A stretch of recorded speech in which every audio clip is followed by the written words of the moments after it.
What is normal as far as being dry overnight?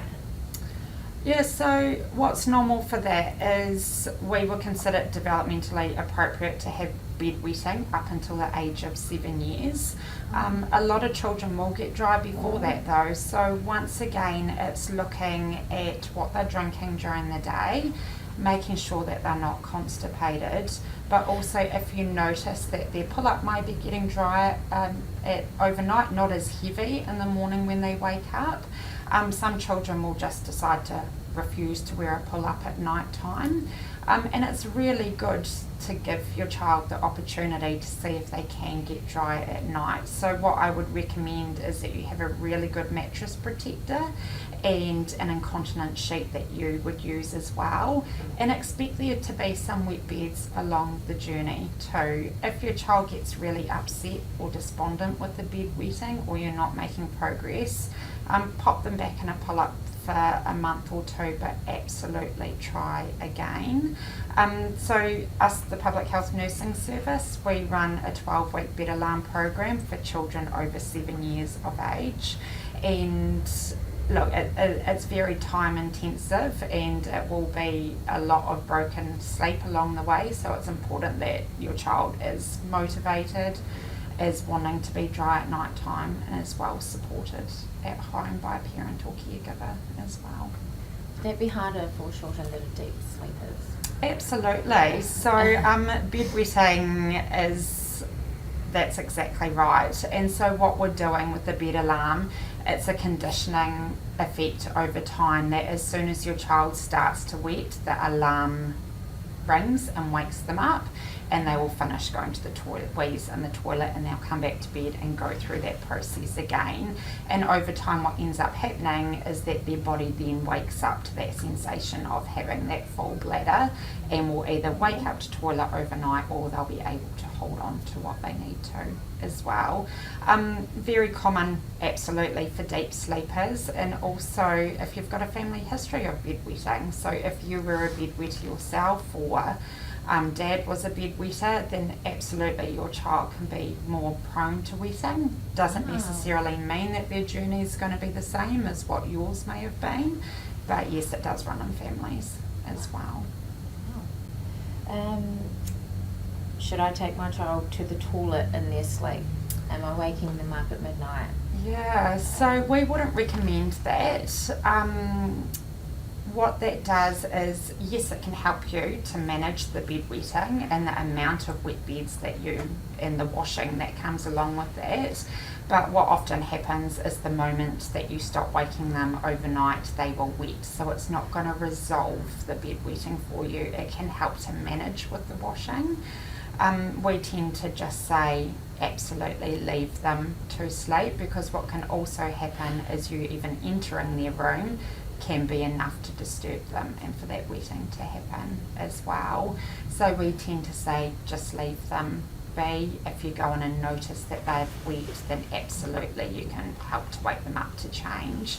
The other thing is with those really children that are heavy sleepers, that if you ask them what you said to them overnight when you woke them up to toilet, they probably won't have any recollection that you've woken them up at all.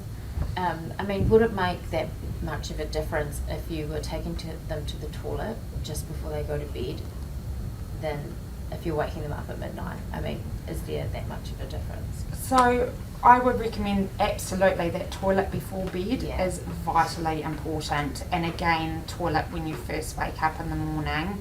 Apart from that, absolutely not. Like with bedwetters, they need to have a hormone that concentrates the urine at night time, so they're not producing as much, so they can hold on what they need to.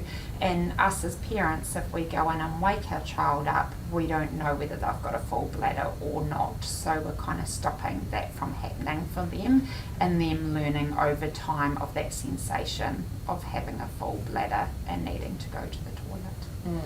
And speaking from experience, a broken sleep makes you very tired the next morning. So, absolutely. Yeah, sure, same for a child. Yeah, definitely, and it can be a bit of a process with that bedwetting as well. And the other thing that we would recommend is don't reward dry nights, because your child's got no control over whether they're wetting or not. So reward them for things that they do have control over, and that's going to the toilet before bed, helping to remember to have their drinks during the day as well. They might be more than happy to help you change the bed during the night and be an active participant in that as well. Yeah. Okay, do the night wetting bed alarms work?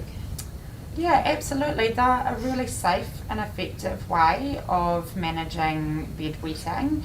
15% of children will get dry on their own accord every year as well. But as I said earlier, the most important thing is the child themselves is motivated, because it is their body that it's happening to as well, and we really need their buy-in with the process too, because as I said earlier, there may be multiple times that bed alarm goes off overnight, or it may only go off once a night, but it's about making sure that they have got that support within the home as well to support them through the program. And what is a bed alarm? So there's different bed alarms that you can get. There's some that just sit just inside the undies or knickers or pyjamas. As a service, we use a bigger bed alarm, so it's about 1 metre wide by about that big. It's a rubber mat that they sleep on. I see. It's got wires that run through it, and it then connects to an alarm box that we have far enough away from their bed. What ends up happening is as the child wets, so it's different than you waking them up as a parent, because we don't know when they've got a full bladder. So when their bladder's at the capacity that it can hold and they start to wee, their salt in their urine triggers the alarm and it wakes them up. And so we work over 12 weeks. Some children will get dry a lot earlier than that, and what we're looking for is 14 consecutive nights in a row of that alarm not going off and then being dry.